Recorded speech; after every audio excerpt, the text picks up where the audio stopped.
Hi everyone, it's Amy. Welcome back. In the last video, I started to talk about stress and some of the sources of stress.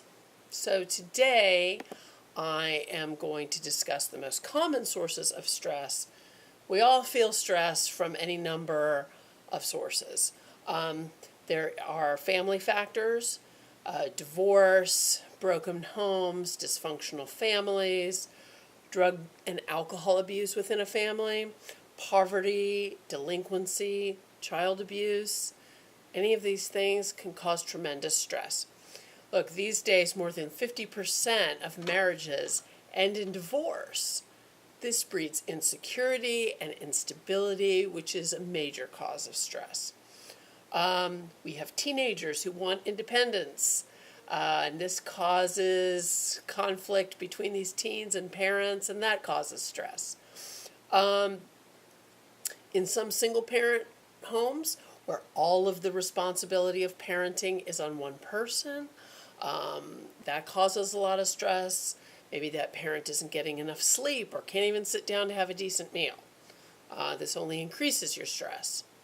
Then there is social stress, and this is about your interaction with other people, obviously. For example, asking a person on a date, initiating conversation at a party, or expressing your anger. Any of these things can cause stress, and social stress varies from person to person. Stress related to change. We all have change in our life. But when anything changes that's important in your life, it can initiate stress.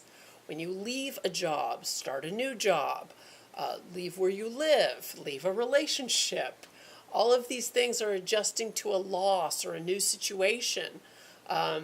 Even stress management training can be stressful because it requires you to give up your old habits and your old thoughts. There's stress related to work. Work is all about trying to meet deadlines, trying to explain embarrassing mistakes, asking for a raise or maybe asking for some time off, hiring and firing of staff, long work hours, all examples of stress. Stress related to chemicals. If there is in your life alcohol and drug abuse, smoking, caffeine, prescription drug use, over-the-counter drug use that's too much, pesticides in your food. Obviously, all of these can result to damage in your body, which causes stress. Stress related to decision making.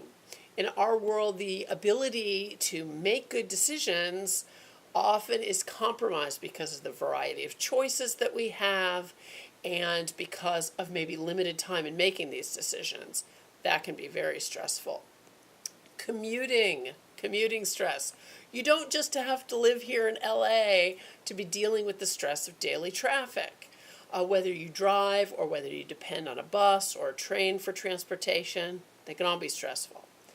Physical stress. If you're overworked and not getting enough rest, this puts a big physical demand on your body.